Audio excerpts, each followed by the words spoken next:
Very good morning eighth class. कैसे हो सब बच्चों? पढ़ाई कर रहे हो ना? नोट्स भी बना रहे हो? क्वेश्चन आंसर्स कर रहे हो? लेसन समझ रहे हो? ठीक है। So let's begin our today's chapter, but before that just a small recap of yesterday's lesson.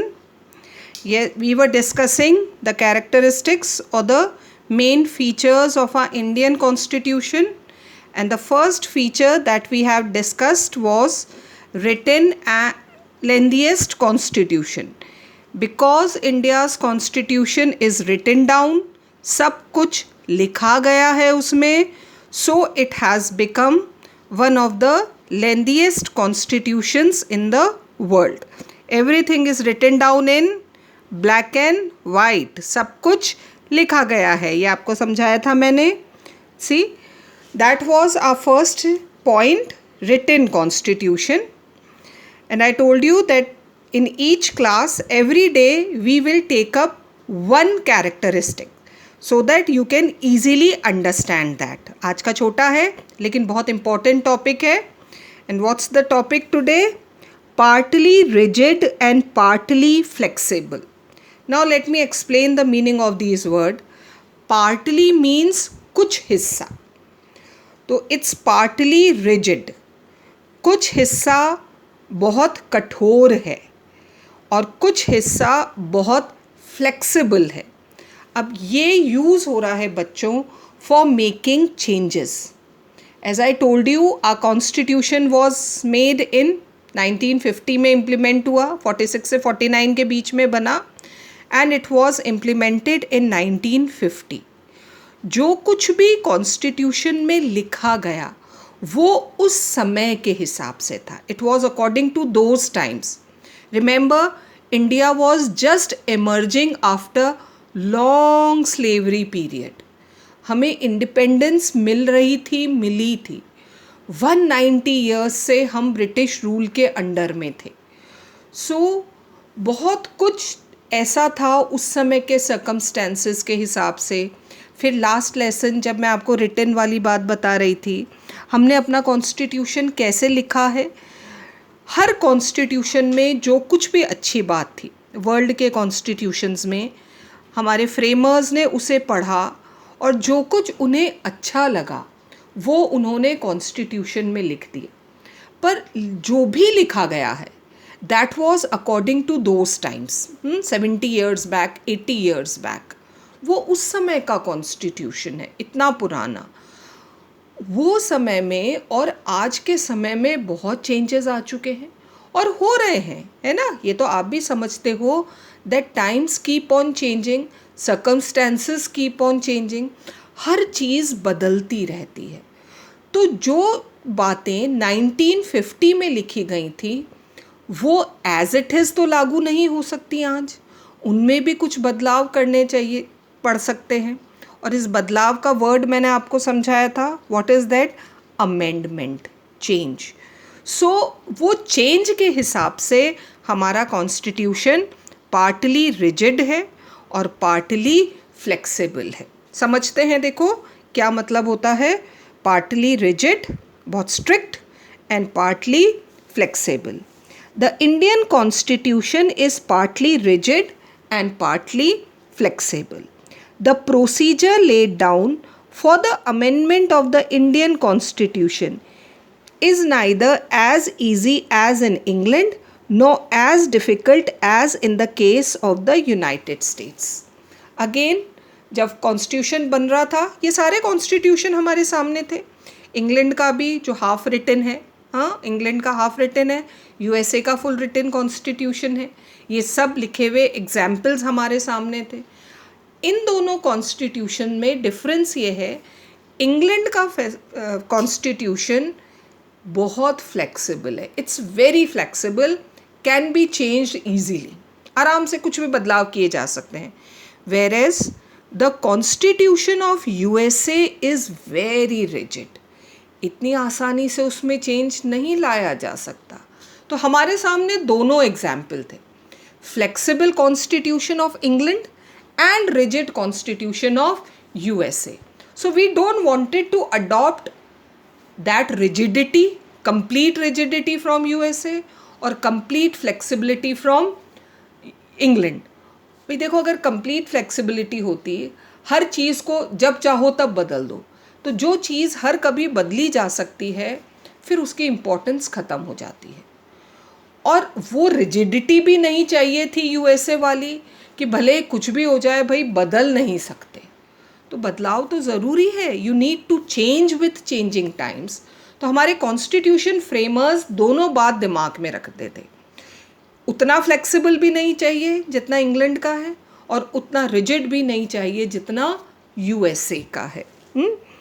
It strikes a golden mean and avoids the extreme rigidity of the American Constitution and the extreme flexibility of the English Constitution. तो हमने वो दोनों extreme points छोड़ दिए. न extreme flexibility like English constitution, know the extreme rigidity that of American constitution. और हमने क्या अडॉप्ट किया बच्चों? अ गोल्डन मीन, बीच का रास्ता. वैसे भी Indian culture believes in middle path. Buddhism पढ़ा होगा जूनियर क्लासेस में. We believe in middle path.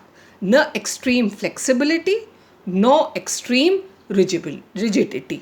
तो हमने दोनों को छोड़ते हुए एक मिडिल पाथ, बीच का रास्ता चुना. अब देखो, अब हम समझेंगे वो बीच का रास्ता क्या है. The constitution of USA is quite rigid. अगर हम यूएसए का कॉन्स्टिट्यूशन के बारे में समझें तो वो बहुत रिजिड, बहुत कठोर कॉन्स्टिट्यूशन है. If any amendment, now tell me what is the meaning of amendment. I told you earlier, amendment का मतलब क्या होता है? संशोधन, बदलाव. अगर अमेरिकन कॉन्स्टिट्यूशन में कुछ बदलाव करना है, if any amendment is to be made in it, the procedure is very difficult. इतना आसान नहीं है अमेरिकन कॉन्स्टिट्यूशन में बदलाव लाना. अब देखो कैसे होता है वहाँ. For such an amendment 2/3 majority of each house of the legislature is required. You know, America is also a democracy, presidential form of government.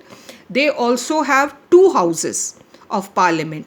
जैसे हमारे यहाँ लोकसभा राज्यसभा है, वैसे ही अमेरिकन पार्लियामेंट में भी 2 हाउसेस हैं, सेनेट एंड कांग्रेस. 2 हाउसेस हैं वहाँ पर. हम अपर हाउस लोअर हाउस समझते हैं. 2 हाउसेस ऑफ पार्लियामेंट. अगर कोई चेंज करना है कॉन्स्टिट्यूशन में तो कैसे आता है देखो. 2/3 majority of each house of the legislature is required. What is 2/3 majority? 66%. What is 2/3 majority? 66%. Total number of members, 2 houses. मान लो दोनों हाउसेस में 500 मेंबर्स हैं. तो अगर कोई चेंज लाना है तो पहले ये प्रपोजल फर्स्ट हाउस में जाएगा. वहाँ पर कहा जाएगा भाई we want to change this provision of constitution. First house के मेंबर्स वोट करेंगे. क्या वोट होगा? चेंज करना चाहिए या नहीं, यस या नो में वोट होगा. तो उसके फेवर में कितना वोट आना चाहिए? टोटल नंबर का 66%. अब वो तुम निकालो कितना होता है. 66%. 66% जब येस कहेगा then only that amendment can be bought. Then the proposal goes to the second house. Second house में भी 66% येस कहे, मेंबर्स जो हैं वो येस कहें, तब जाकर कोई चेंज लाया जा सकता है. And it's a difficult process, I tell you.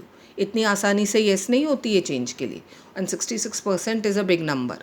जब ये 2/3 मेजॉरिटी से कोई प्रपोजल पास होता है तब जाकर कॉन्स्टिट्यूशन में चेंज आता है.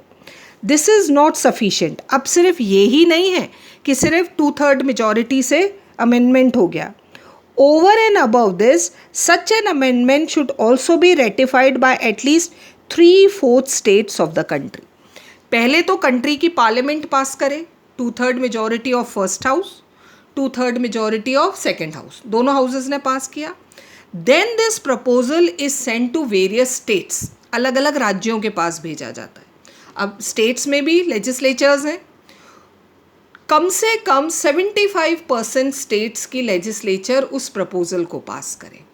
तो पार्लियामेंट के दोनों हाउसेस, 75% लेजिस्लेचर्स, तब जाकर कॉन्स्टिट्यूशन में कोई चेंज लाया जा सकता है.